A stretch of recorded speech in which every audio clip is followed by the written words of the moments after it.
This video is a continuation from the previous. Casa Mila, another apartment building. And if you get in closer, you can see all the leaves and the ironwork.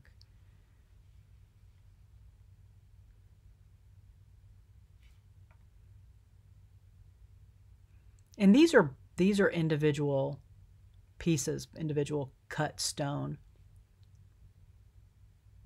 You couldn't afford to do that nowadays. That's why we have to make sure we preserve.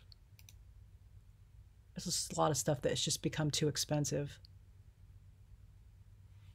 So they called it the Quarry, and another Antonio Gaudí building.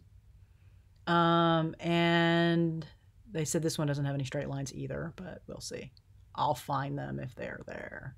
Actually, I see one already. Right there. The floor's straight, so therefore straight line. But so people either consider it magnificent or some consider it overwhelming. Some say it's like waves of lava or a sand dune. But again, it just breaks away from conventional architecture. That's the inside. All of his buildings had courtyards, I believe. He did do some private residences. I did tour private residence while I was there. So he did do some private individual residences, but they were like apartments. They were single family buildings that are in, no, they just have the front and the back and no sides because their sides are their neighbors. And just another view of the outside. And another view from the inside. And you can go up here on the roof and walk around. And there are all these really cool shapes that are meant to be ventilation systems or skylights. Or, it's like his negative space wasn't negative. And this is obviously when people who could not climb stairs were not considered. So you couldn't make that circuit unless you could go up and down stairs. This was a time before handrails were required. But fortunately, you could hold on to the parapet wall if you needed some assistance. Chimney flues. I mean, they're all for ventilation.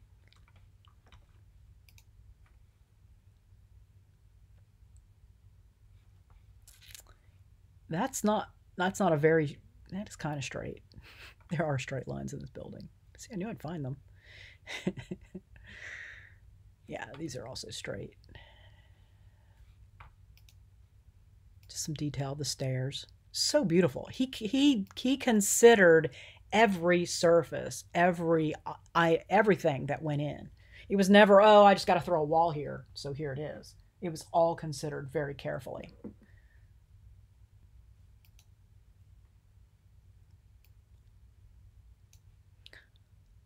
Every last bit.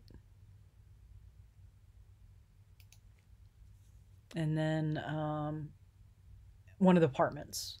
This one's, a little less ornate than Baccio, but nonetheless, someone who lived here actually during that time had a Victrola. But look at all that beautiful plaster work on the wall. It's everywhere.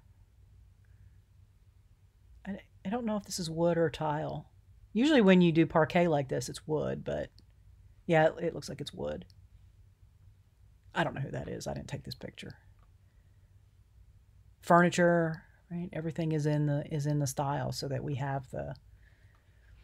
Okay, so essentially Art Nouveau was sort of this conclusion to where the arts and crafts movement started, but ended up being, some say hypocritical, others say practical. Where they said we're not going to fight commercialization. We're just going to make sure that what they do looks good. And unfortunately, they lost. We mass produce a lot of stuff that is not well designed. And it's expensive. Design is not cheap. And, that's something that some people feel like they could live without. I'll tell you guys a story that I was working on a project. And I think I did tell you this.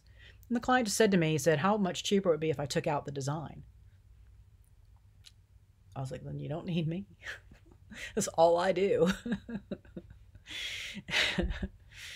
I'm trying to remember what my response was to him. I just don't remember responding because it was sort of like this shock that he had just asked me that, and I didn't have a witty repartee, or, a polite one anyway. All right, so we will end this here on Art Nouveau.